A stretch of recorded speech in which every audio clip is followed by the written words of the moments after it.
Je suis évangéliste et je prêche ce que je vis. Avant je prêchais ce que je ne vivais pas. J'étais un chrétien rebelle et je pratiquais les arts martiaux au gymnase. Si quelqu'un voulait me voler, j'étais prêt à utiliser mes défenses personnelles. J'ai commencé à m'entraîner aux arts martiaux pour me défendre du danger qui se trouvait dans mon quartier.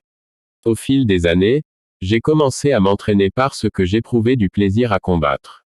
J'ai aussi évangélisé quand je n'étais pas au gymnase. Mon pasteur m'a appelé pour aller en mission en Équateur. Et quand nous sommes arrivés dans ce pays, nous avons visité une église. Le pasteur de cette église a dit qu'une prophétesse de Dieu apporterait la parole et parlerait de son témoignage. Moi et mon pasteur sommes allés à l'église pour visiter. Le pasteur de cette église a amené Angelica Zambrano pour apporter le message. Elle faisait beaucoup parler d'elle à cause de son témoignage. Elle était déjà connue et toutes les églises l'ont appelée pour servir. Je ne l'ai connue qu'après les autres ravissements qu'elle a eus. Cette nuit-là, elle a parlé de son témoignage et a gagné des âmes. Je n'ai pas cru à son témoignage et j'ai trouvé le temps perdu. Je pensais qu'il était impossible qu'une personne soit enlevée. L'esprit quitte le corps et revient. Pour moi, si l'esprit quittait le corps, il ne reviendrait pas. Lorsque le service est terminé, je sors en marmonnant et en disant qu'elle est une menteuse. Mon pasteur qui croyait en son témoignage m'a réprimandé. Je ne croyais pas beaucoup aux choses surnaturelles parce que je n'étais pas un homme spirituel. Nous sommes restés quelques semaines en Équateur et sommes retournés au Costa Rica. Mon évangélisation dans les quartiers n'a pas porté ses fruits. J'ai planté et arrosé la parole, mais cela n'a pas fonctionné. Mes paroles n'avaient pas d'onction. J'ai marché dans des lieux d'évangélisation et n'ai gagné aucune âme. J'ai prêché la parole avec toute la connaissance théologique et mes paroles ont été jetées au vent. Autant j'ai essayé de persuader les gens, autant je n'ai pas réussi. Mes stratégies théologiques n'ont pas fonctionné. Je n'ai pas prié parce que mon temps était de m'entraîner chaque jour aux arts martiaux. Lorsque vous passez toute votre journée à autre chose, vous n'aurez jamais le temps de prier Dieu. Les arts martiaux étaient plus importants pour moi que d'être en présence de Jésus. J'étais plus inquiet que mon corps soit en forme, mais je ne me suis jamais soucié de la sainteté. Je n'arrêtais pas de me demander si mes actions plaisaient à Dieu. Parce que je me suis trop rapproché de l'art martial, j'ai fini par m'éloigner de Jésus. J'ai ressenti un grand vide dans mon cœur bien que je sois chrétien. J'étais à l'église tous les jours, mais c'était comme si je n'y étais pas. Je n'ai pas senti la présence du Saint-Esprit. J'étais dégoûté et je me sentais comme un néant, une personne insignifiante pour Dieu. Et j'ai décidé de prier chaque nuit et j'ai commencé à changer l'habitude de ma vie spirituelle. Je commençais à habituer mon corps aux prières. Et c'est ce qui s'est passé. Ma femme dormait. Je me suis levé du lit et j'ai plié les genoux. J'ai fait une prière de 2 heures pour une réponse. Je voulais savoir ce qui n'allait pas avec mon ministère. Pourquoi la présence de Dieu s'est-elle éloignée de moi? Après la prière, je me suis couché et je suis resté éveillé. La lumière blanche remplissait ma chambre. Cette lumière m'attira près de lui. Je n'étais pas dans mon corps quand je me suis approché de la lumière. Devant moi, un portail noir s'ouvrit. Je suis entré dans le portail et quand j'ai réalisé que j'étais déjà en enfer. Et me sentant perdu, j'ai commencé à marcher. Je me suis souvenu du témoignage d'Angelica Zambrano. Et marchant sans but et sans direction, j'ai vu ma tante qui souffrait dans une profonde agonie. Elle est morte avec le ressentiment de son mari. Son cœur était rempli de haine à propos de la séparation du divorce. Elle ne voulait pas que son mari la quitte pour une autre femme. Les démons ont démembré son corps. Mon cousin Hugo qui est mort dans un accident est en enfer. Bien qu'il soit chrétien, il a vécu en conflit avec son père et ne l'a pas honoré. Il voyait toujours des défauts dans la personnalité de son père. Et tout ce qui lui arrivait de mal, il en blâmait sa mère. Il n'a pas assumé ses fautes et sa responsabilité et a cherché quelqu'un de la famille à blâmer. Pour lui, toute sa famille avait tort et pensait qu'il avait raison en tout. Il ne s'est jamais repenti de ses péchés. Il n'a pas supposé qu'il était dans le péché et avait besoin d'être sanctifié. Les démons broyaient tout son corps en enfer. J'ai vu la femme de mon pasteur en enfer. Elle est morte d'un cancer et toute l'église croit qu'elle est au paradis. Elle est allée en enfer pour avoir marché dans la luxure. Son corps est dans une fosse de feu consommant sa chair, ne laissant que le squelette carbonisé. Quand elle m'a vu, elle a demandé mon aide. En enfer, il y a plus de chrétiens qu'on ne l'imagine. Je suis allé à la section d'un pasteur qui convoitait la femme de son voisin. Il est mort avec ce désir et a perdu son salut. Je suis allé dans la section où j'ai vu un missionnaire qui avait un cœur impur. Il ressentait des désirs sexuels pour la femme de son ami de mission. Dans cette même section, j'ai vu un évangéliste qui avait des pensées immorales et fantasmait d'avoir des relations sexuelles avec des prostituées. Il ne s'est pas prostitué, mais il est mort avec ce désir. Un démon lui a ouvert le crâne et lui a arraché le cerveau. Le démon a dit, « Votre cerveau est impur à cause de ses pensées impures. » Le démon a jeté son cerveau dans le feu, et pourtant le chrétien a ressenti de la douleur sans que sa tête ne se masse. J'ai vu un ancien de mon église qui est mort il y a 10 ans. Il était lubrique envers les femmes chrétiennes de l'église malgré son mariage. Un démon lui a arraché le cœur et l'a jeté dans une grande poêle à frire. Calomniateur. Je suis allé à la section et j'ai vu les calomniateurs chrétiens. Ils ont inventé des mensonges pour détruire les ministères au sein de leurs églises. Ils voulaient garder les offices des églises et inventer des mensonges pour nuire aux ouvriers. J'ai vu des chrétiens qui n'avaient aucune pitié pour leurs prochains. Ils avaient des conditions financières et refusaient d'aider leurs voisins. Ils étaient cupides et stupides. J'ai vu des chrétiens qui avaient de l'envie et de la jalousie. Ils étaient jaloux de la proximité de leur pasteur avec les autres membres. Une sœur était en enfer parce qu'elle était jalouse de son ami à l'église. Elle a même fait des intrigues à toutes les personnes qui ont approché son ami. Elle voulait l'amitié rien que pour elle. Et à cause de ces choses, elle est en enfer à cause de la jalousie. Je suis allé dans la section et j'ai vu un groupe de chrétiens qui sont en enfer parce qu'ils ont été déçus par Dieu. Ils n'ont pas réussi dans leur profession et se sont rebellés contre Dieu. Ils étaient frustrés de ne pas réussir dans leur vie matérielle et reprochaient à Dieu de ne pas honorer leur foi. Ils sont morts dans ces péchés et sont en enfer. Vanité. Je suis allé dans la section où se trouvent les vains chrétiens. Ils avaient beaucoup de voitures, de terrains et d'appartements. Ils ont dépensé l'argent pour rendre leur vie luxueuse et extravagante. La vanité est quelque chose qui veut apparaître et attirer l'attention du monde en disant, « Regarde-moi, tu ne me vois pas. Je suis différent. » Ils sont en enfer pour avoir vécu dans l'ostentation.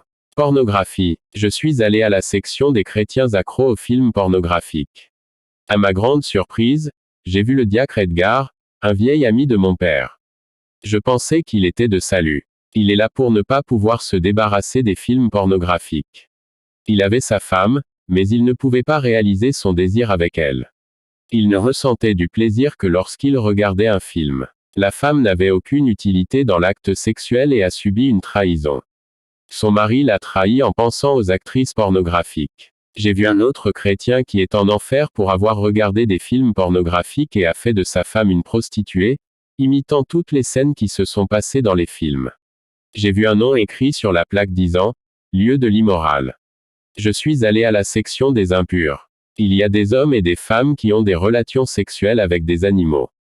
Des hommes qui ont eu des relations sexuelles avec les cadavres. Ils ont subi les pires tortures et mutilations en enfer. Le Seigneur Jésus ne m'a pas permis d'aller dans d'autres sections de l'enfer. Je ne suis allé que dans les sections de chrétiens qui étaient perdus. Retour. Après le dernier endroit que j'ai visité, une lumière brillante est venue vers moi et y a brillé. La lumière m'a sorti de l'enfer et m'a emmené dans les airs où j'ai trouvé un ange grand et fort avec l'épée à la main. L'ange m'a regardé et a dit, « Parlez à l'Église qui traverse des difficultés ce qui vous a été révélé. » Beaucoup ont murmuré au lieu de prier et de renforcer leur alliance. L'ange a dit, « Il est temps de retourner sur terre. » Un char de feu et un cheval sont descendus vers nous. Nous sommes montés dans la voiture. L'ange m'a laissé conduire cette voiture et s'est assis à côté de moi. Je ne savais pas où aller et je me suis perdu en allant à gauche, à droite et en arrière. L'ange m'a regardé et m'a dit, « Tu ne sais pas dans quelle direction tu vas.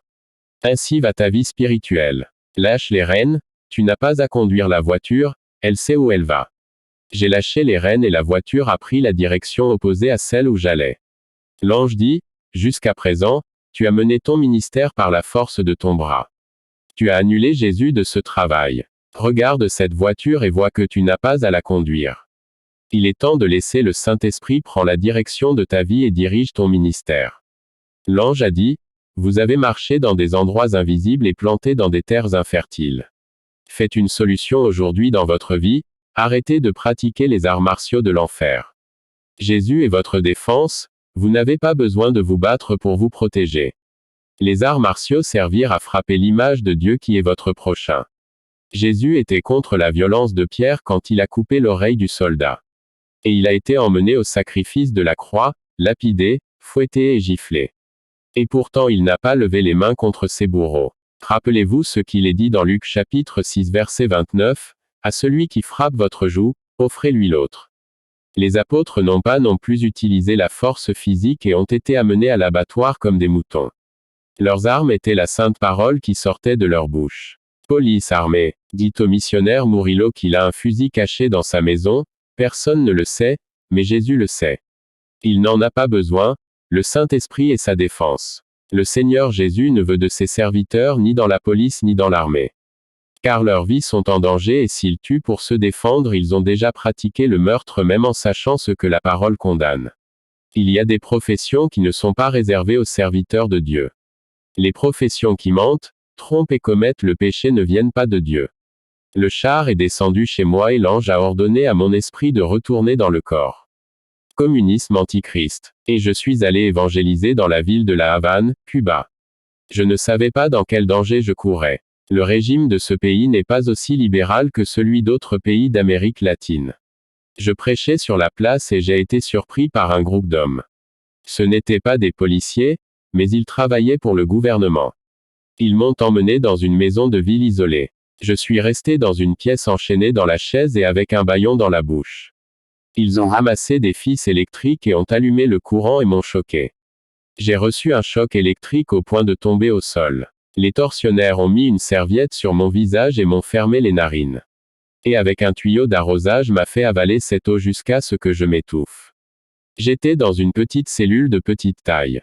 Quand je suis entré dans la pièce, je me suis accroupi pour le peu d'espace. Ils ont allumé le système de réfrigération, j'ai eu très froid. Ensuite, ils ont allumé le chauffage et je me suis senti au chaud et avec un haut-parleur avec des sons gênants. Ils m'ont laissé sans nourriture ni boisson. J'ai subi une torture psychologique. Ils ont appliqué le sérum qui m'a fait dormir. Le Saint-Esprit m'a donné la force d'endurer la douleur, la faim et la soif. Ce groupe a exécuté des rituels sataniques devant moi avec mon propre sang. L'un des membres a dit, « Voici un pays communiste, vous ne pouvez pas parler de votre Dieu. Détruisons le christianisme. Nous sommes les agents de la bête de l'Apocalypse. C'est notre empire communiste qui a poussé Adolf Hitler à haïr les Juifs et à tuer des millions d'entre eux. Lorsque le communisme dominera complètement le monde, nous fermerons tous les temples chrétiens.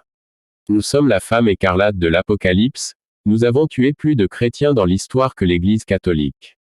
Les groupes terroristes islamiques sont avec nous. Ces communismes qui parrainent des groupes terroristes et aussi les factions criminelles du trafic de drogue dans le monde. Nous détestons les chrétiens et les juifs. Qui a créé l'idéologie politique qui soutient l'avortement, l'homosexualité, les mouvements rebelles comme les hippies, les punks, le reggae, les rockers et autres. C'est nous qui avons fait ça. Nous changerons les lois fédérales de tous les pays pour détruire l'évangile. Dans quelques décennies, des familles seront détruites par l'immoralité sexuelle. Nous construirons une culture déchue et hors de la norme chrétienne. Nous détruirons l'humanité qui croit en Dieu et de nouvelles personnes naîtront avec une idéologie de l'antéchrist. Nous enlevons l'autorité des parents à leurs enfants. Notre projet est de faire évoluer et multiplier l'iniquité à travers le monde et ainsi devenir la Babylone de l'Apocalypse. Nous investissons beaucoup d'argent dans des romans, des films et des dessins animés pour détruire la famille et toutes sortes d'inventions et de technologies pour parvenir à une contamination mondiale. Nous sommes un parti politique unique et sataniste. Notre réseau de partis politiques domine déjà le monde. Quoi que nous fassions, nous consultons Lucifer. Il transmet les coordinations de l'enfer pour construire un monde qui a son image et sa ressemblance. Nous changerons les lois au profit de Satan. Nous créerons des mariages homosexuels et établirons un nouvel ordre mondial. Le monde est déjà endoctriné par notre maître Lucifer. Le Vatican est entre nos mains et le pape suit déjà la doctrine de notre maître. Les factions islamiques travaillent pour nous. Le communisme est Dieu et crée une nouvelle ère. Bientôt, un homme régnera et prendra le contrôle du gouvernement mondial et sera au sommet de la politique. Tous les partis politiques travaillent pour un réseau du communisme. Les partis ne sont que des ennemis dans les médias pour tromper le monde. Toutes les parties travaillent pour nous et obéissent à nos ordres. Ce sont nos cellules qui ouvrent la voie au règne de l'Antéchrist. Nous avons déjà la marque de la bête. Le communisme est un organisme où des millions de politiciens et de satanistes sont à l'œuvre. Les médias travaillent pour répandre nos mensonges. Nous trompons les gens avec de fausses promesses qui ne seront pas tenues. Tout cela pour gagner du temps jusqu'à ce que l'Antéchrist prenne le relais et que rien ne s'améliore dans ce monde. La politique vous manipule. Le monde est confus et ne sait pas quel parti politique a raison. Il ne sert à rien de fuir quiconque vote pour nous et nous ne sortirons jamais du pouvoir. Le communisme finance le mal sur Terre et met en œuvre la guerre, la famine, la mort et les maladies créées en laboratoire. Ces hommes qui m'ont torturé travaillent pour le communisme. Ce ne sont que des employés qui rendent service aux grands satanistes. Ils ont parlé de tous les secrets du gouvernement, pensant que je mourrais dans cette prison.